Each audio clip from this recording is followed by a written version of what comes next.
What's up, everyone? My name is Jeff, and today we're going to have some fun talking about all the craziness that's happening that's related to Magic the Gathering. All the other craziness, we're going to leave over there because I just don't feel like I can say anything about it that will ever be right. We're going to talk about all the spoilers that came out, all the cool, interesting stuff that has come out, as well as, so Core Set 2020, there was a bunch of just like kind of leaks that happened. They were going to do a debut for it today, but then that's been pushed out for the next day because of National Day of Mourning, as well as the update for MTG Arena for the bans and the changes to Companion have also been pushed out one more day to June 5th. So I did a post earlier saying 3 days of no fun. Now it's 4 days of no fun, but we get to have some fun with spoilers, and so that's what matters. So we have a bunch of card images that we actually got here today, but I wanted to do the official spoiler release that Mark Rosewater came out with. And this is kind of spoiler. This is like a teaser almost rather than a spoiler. It even says it here that it's a teaser. But I am going to be showcasing a lot of cards later after this as well. So if you guys only want to watch official spoilers, that's fine. You can stick through this part, but then later on I am going to get into the actual, like, these are cards that have been spoiled before the official spoiler is supposed to be there. They're not great images as well, and so I'm going to try to read them as best I can or showcase them as best I can on here as well. And yeah, so let's go ahead and dive into it. So with the blogatog that Mark Rosewater put up here, exciting new cards including a brand new Planeswalker from a plane we visited. I don't actually know what plane this is that it's talking about necessarily, but we do have the card spoiled for us. And so that's one of the cards that's going to be showing later is the brand new Planeswalker, a card that lets you draw half your library. Not seen that one yet, but really excited to see what we can do with that one. A +1/+1 tribal lord for a creature type that's never had one, a creature type with over 50 cards already printed. So that's really nice where it's like, okay, we know that we're going to actually have something that's relevant here. And my guess right now, just from the cards that we've seen, it might be Cleric Tribal. And if that's the case, I'm really, really excited because I've already done a lot of Cleric Tribal stuff. I think I've already done 3 videos on it, and no one else is doing it. But if they give us a Lord, I'm going to be so excited. Anyway, a character with a Vanguard card and a legendary creature card. The card gets a second of the ladder.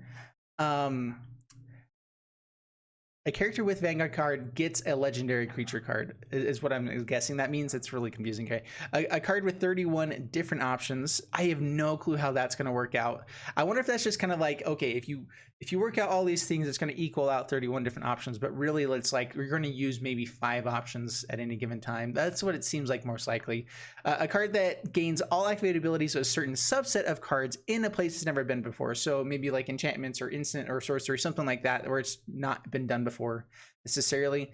A card that uses non-evergreen name ability over 20 years old.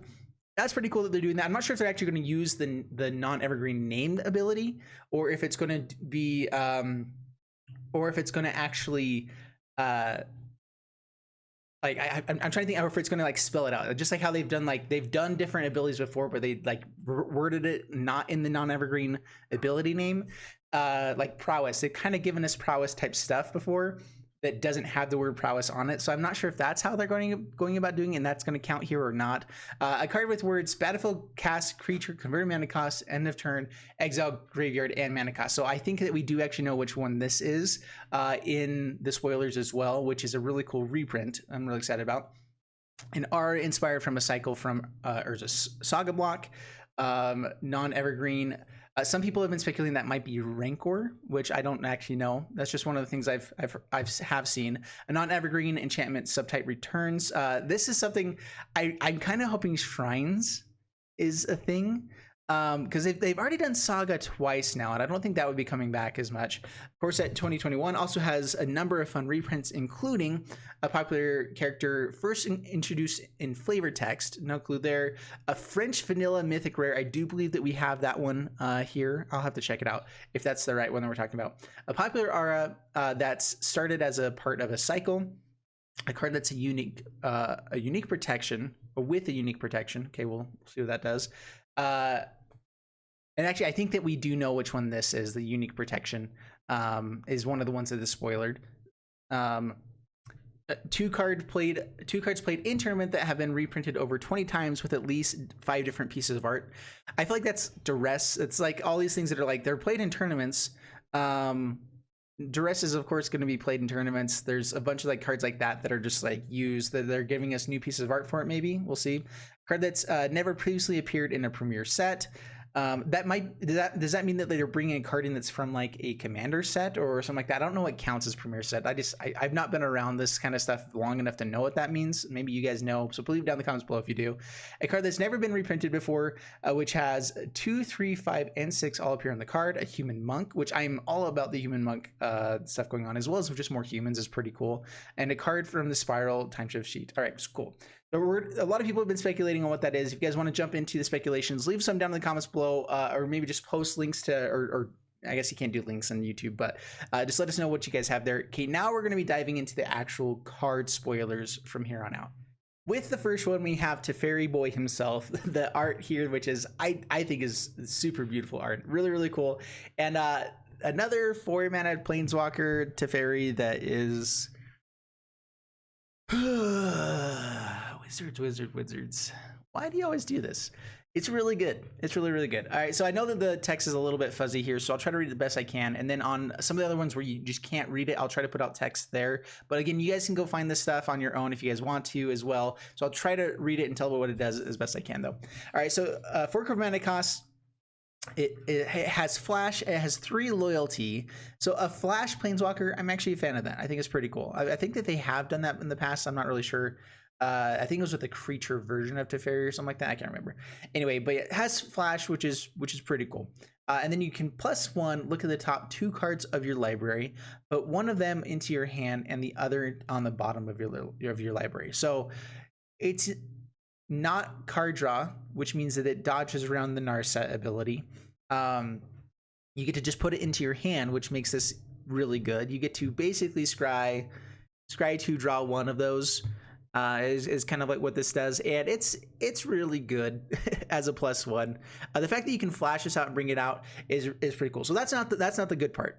The -1 ability, exile target permanent you control, return that card to the battlefield under its owner's control at the beginning of the next end step. So this lets you actually target itself, which I'm actually intrigued to see what kind of stuff happens, because I believe you can exile target permanent control. It doesn't say another target permanent you control. You can exile the Teferi itself. You can exile lands and bring them back untapped. You can have any kind of ETB effect happen again. That seems a little bit busted. Again, yeah, so I'm really glad that you can't use Planeswalker abilities at instant speed. I'm sure that the next Teferi that they're going to create is going to have that ability on it, where it's like any of these abilities can be activated at instant speed on each player's turn one time. That'd be dumb. Anyway, and then the -5 here, take an extra turn after this one. So the main reason I'm actually worried about this one is that I think that it's going to be easy enough for them to actually utilize and get to the -5 ability. And we've already discovered and found out that stealing opponent's stuff, like having people steal your stuff, is so unfun that they have to ban it. Where I honestly think the Agent of Treachery could have stayed in the game, especially if we just got rid of all the different ways you can cheat it out early. But I think that the main reason that was kind of gone is that it's just an unfun way to play. It's something that's not really fun to deal with. Well, something that is equally unfun is not ever being able to take another turn. We found that out with what was it? I can't remember. The 7-mana Nexus of Fate. There we go. That, it just not being able to play Magic. Even if that's first off a cool way to win. It is really a cool way to win, but it's totally a dumb way to lose, and because you have to sit there and wait and you're not sure if you're actually going to play a game again. I don't think that Teferi the Time Walker is quite that same level, but at the same time, it's also dumb. I don't know. I do think that this one's pretty cool. I think that this card overall is a lot more balanced than the 3-mana Teferi. I think it's more balanced than the 5-mana Teferi, although still good. but it's not like a game-winning necessarily card. At the same time, taking an extra turn is really, really, really powerful. So my thoughts on this one is that it's a really good card. I actually like the balance of it better than others, but the fact that we have it in an area where we still have 3 mana Teferi, where you get to flash this out and the opponent doesn't get to do anything about it. Just, you know, no instance of sorcery stuff. So you basically get a couple turns where they can't deal with it at all. So like, I don't know. There's just a lot of things out there right now that make it frustrating. Of course, things will be rotating pretty soon, so that'll help it out a little bit, but we'll see what happens. Let's move on to the next one.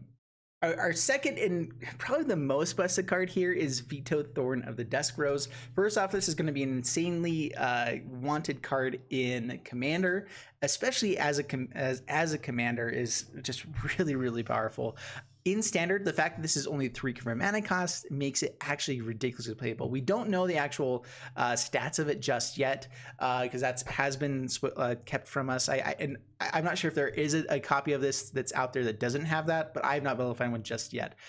Whenever you gain life, though, target opponent loses that much life. So we have had whenever, what is it, the Epicure of Blood that says whenever you gain life, each opponent loses 1 life for 5 mana, and that even was pretty close. Like there was a lot of instances where we almost busted that, but this is just any amount of life that you gain, target opponent loses that much life. And I think that especially with what's his name, Heliod out there right now, and big Johnny's Pride mates, like one of the ways that you can actually survive against that deck is to just kind of stonewall them and let them keep hitting in, and they'll swing in with like a 14/14 a Johnny's Pride mate and give it lifelink, swing in, hit in, and you know they can gain life, but you're still going to potentially still win the game. But now if they have Vito in that deck as well, I just am we'll see what happens. But yeah, so they also pay 5 creatures you control, gain lifelink until end of turn.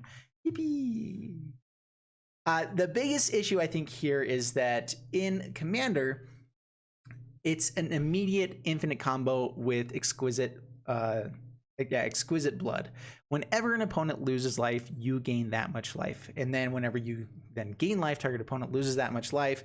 It's an infinite combo loop that just wins the game instantly. The fact that you have half of the effect in your command zone now is a little bit bonkers and busted. I like it though. I think for as far as Commander goes, that's actually kind of cool, but I'm actually almost more worried how busted this will be in Standard. So we'll see how it goes. All right, so on the next one we have Gaara the Diplomat, and I really don't know what to say about this one. I think that it's pretty cool. I think that this is a great Commander card because we finally have a way to draw lots of cards in a mono white deck, which is not typical for Commander type stuff.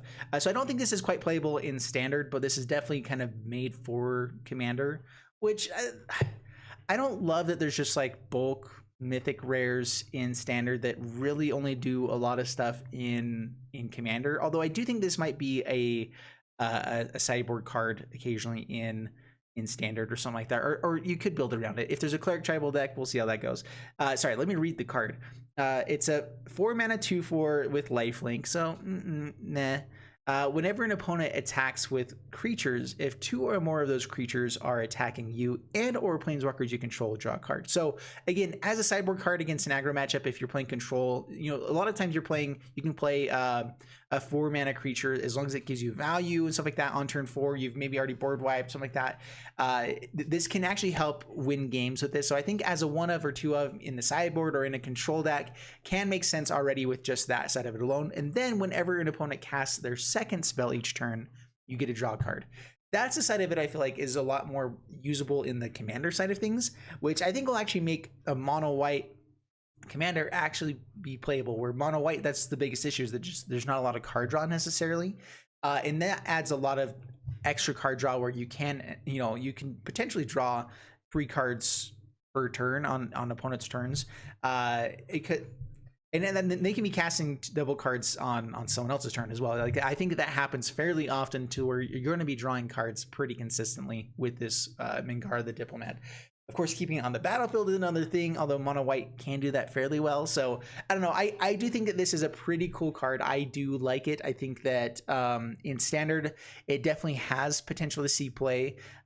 Where just, you know, the fact that it comes out as a good blocker. It has lifelink, so you're going to be being able to trade off pretty well, at least. And then if they're attacking with lots of stuff at you, you can at least draw a card to replace itself. I do think that that can be a decent sideboard card in standard as well. Where else you play it besides that, I'm not totally sure. I think it is just commander probably.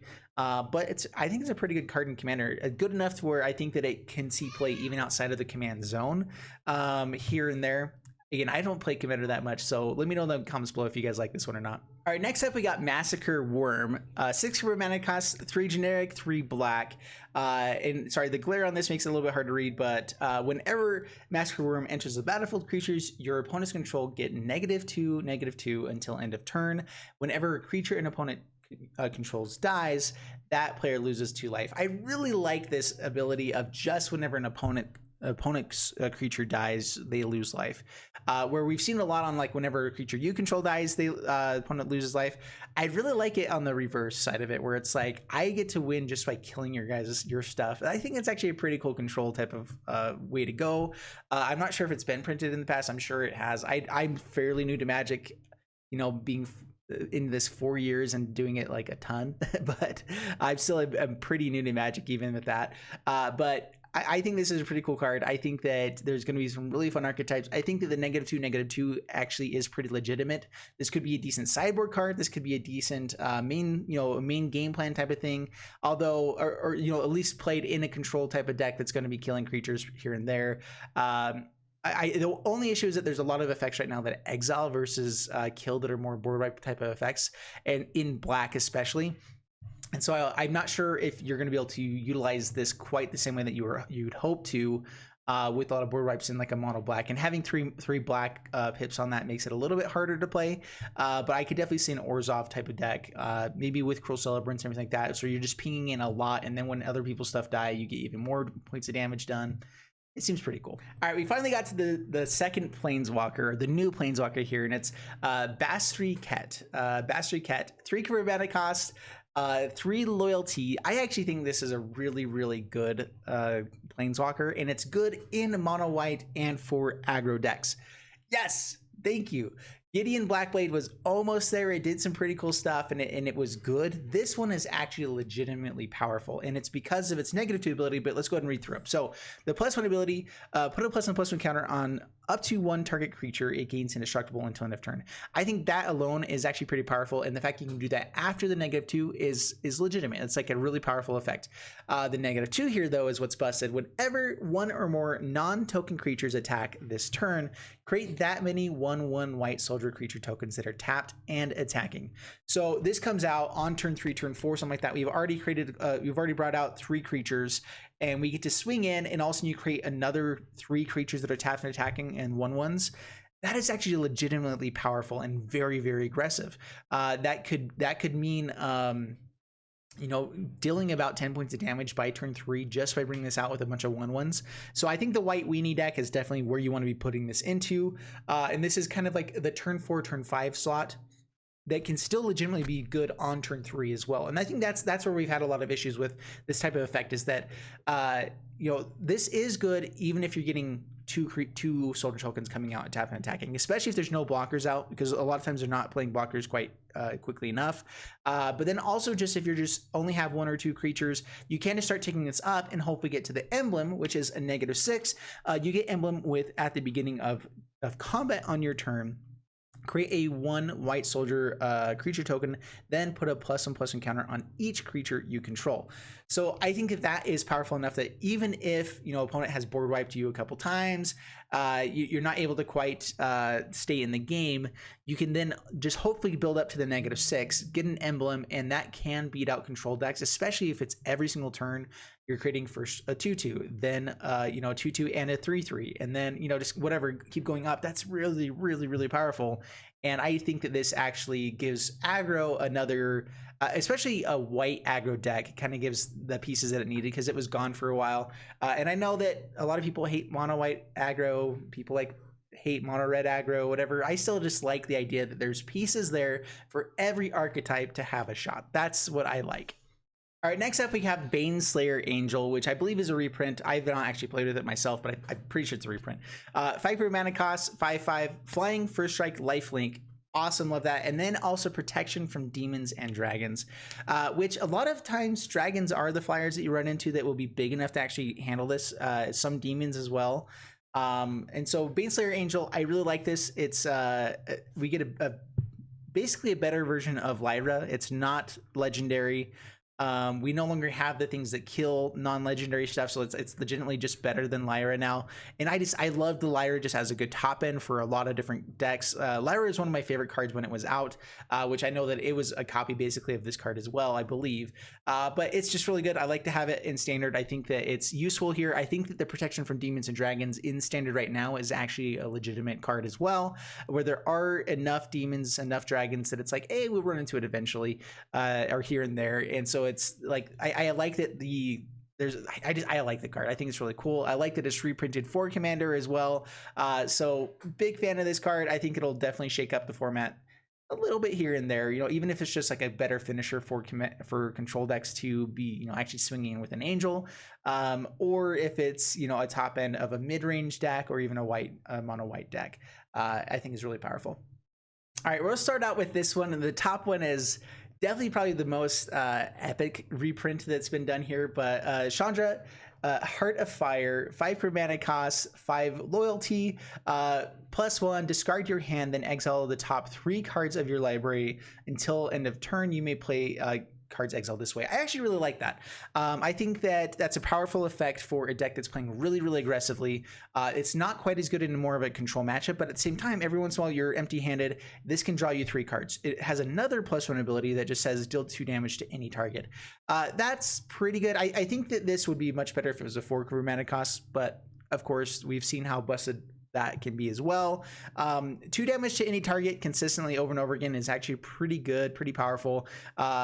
Being able to draw cards is really nice. The fact that these are both +1 abilities is also really good because the ultimate is pretty sweet. So -9, search your graveyard and library for any number of red, instants, and or sorcery cards, exile them, then shuffle your library. You may cast them this turn and you get to add 6 mana. So you're typically going to be using this on a turn that you have empty mana already. So you have 6 red mana as well as whatever else. This can also be used as just like a combo piece where you get to go search your graveyard and your library for any number of instants and sorcery cards, and then you get to cast them. I really am intrigued to see if there's a way that you could actually go infinite just by being able to tutor up any number of cards, and you have you probably have at least 12 mana on the board if you're going to be casting this. That sounds pretty cool. I'm not sure if there's a way to do it in standard, but I know there's a lot of other formats where you might be able to use that ability to ultimate and win straight up. And so maybe you can start throwing a couple different instants and sorceries into your deck, and if they go to the graveyard, that's fine because you get to grab them from the graveyard as well. I think that would be really cool if there was a way to actually create infinite with that, either Commander, Modern, Pioneer, whatever. Probably not standard. I kind of doubt that there's a way to do that in standard, but at the same time, if you just are playing like a burn deck and get to that, I mean, chances are if you're playing a burn deck, you should be winning before you get to this point. But if you have just spent all of your turns trying to kill creatures instead of anything else, you can use that ability to also start throwing everything you've done before at face, which would be really, really sweet. And then here's the last one, the Ugin, the Spirit Dragon. This is the reprint of the actual Ugin, the Spirit Dragon. So let me go ahead and just pull that up real quick. All right, so I think this is a pretty cool reprint. This is what's it called? Tron. Like one of the main pieces that Tron is trying to get to every turn. Sorry, I sound so dumb because I don't play Modern. I'm sorry, guys. But Ugin the Spirit Dragon, really, really cool pool. I actually I went to a GP when my first GP I went to like 3 years ago. One of my friends got an old pack and pulled this out of it, and it was like $50 at the time. So it's like, yeah, that was sweet. Anyway, Ugin the Spirit Dragon, 8 recovery mana cost, +2. Ugin Spirit Dragon deals 3 damage to any 2 target creature or player. Then you can -X, exile each permanent with converted mana cost X or less. That's 1 or more colors, so it doesn't hit lands, but basically everything else. And then you can -10, you gain 7 life, draw 7 cards, then put up to 7 permanent cards from your hand onto the battlefield. This is ridiculous. Anyway, I think that with the amount of ramp that's out there right now, I'm actually a little bit bummed that this is a thing. It's just like another, it gives a really great reason to be ramping up into something even better than what everything else we've got already. Where that's actually kind of something we didn't have in standard right now, which was kind of the saving grace of everything, is that we had a ton of ramp and we had some big payoffs here and there, but it was more like you get to do Hydra Crisis for more. You get to, do some pretty big busted things, but they were like X spells where it's like, okay, this effect gets bigger or better. But now just having Ugin the Spirit Dragon come out, exile everything, be able to tick up and get to its ultimate ability, whatever it does, it's just a little bit bonkers and busted. So I'm not totally excited, but I also think it's a cool card. I think that I'm worried that Standard is legitimately at a place where this is going to be too busted and bonkers right now. But I don't know. I feel like a lot of things are busted and bonkers, and we're just going to have to deal with that for forever. I think that they are definitely trying to put things into Standard that are legitimately powerful, that have been printed before, that we've seen different things like that. I think they're trying to ramp up the power of Standard itself, because they want to be printing cards that are going to be usable in other formats. And I'm kind of okay with that. I think that if Standard has to get a little bit stronger or get a little bit wonky, they have to ban a few more cards in the Standard format so that we can have reprints of other things for Commander and everything like that, which is where you're actually using reprints, because you're not using cards anymore for Standard. I think I'm actually okay with that. I think that's fine, as long as they legitimately ban stuff quickly. I feel like, especially in Standard, no one's playing Standard with cards anymore, like with physical cards. At least very few people are.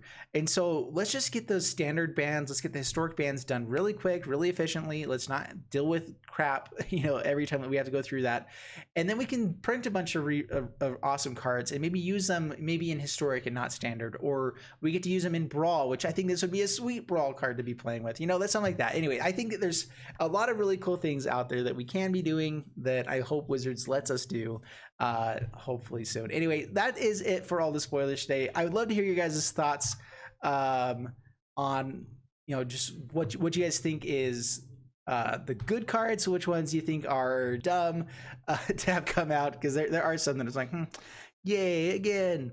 Where do you think this will leave Standard, historic? Are you excited for lots of good Commander reprints, and what your overall expectations are for Commander? And I've also been debating on doing like a Dear Wizards of the Coast type of video here and there. Maybe I'll put down like a thing on the community tab, just kind of getting your guys' thoughts and opinions, and then maybe sharing those on a video format here and there, just because I think it can be pretty fun. Anyway, hope you guys enjoyed the video. If you did, please leave a like and subscribe, and I'll see you guys in the next one. Thanks so much, and bye-bye.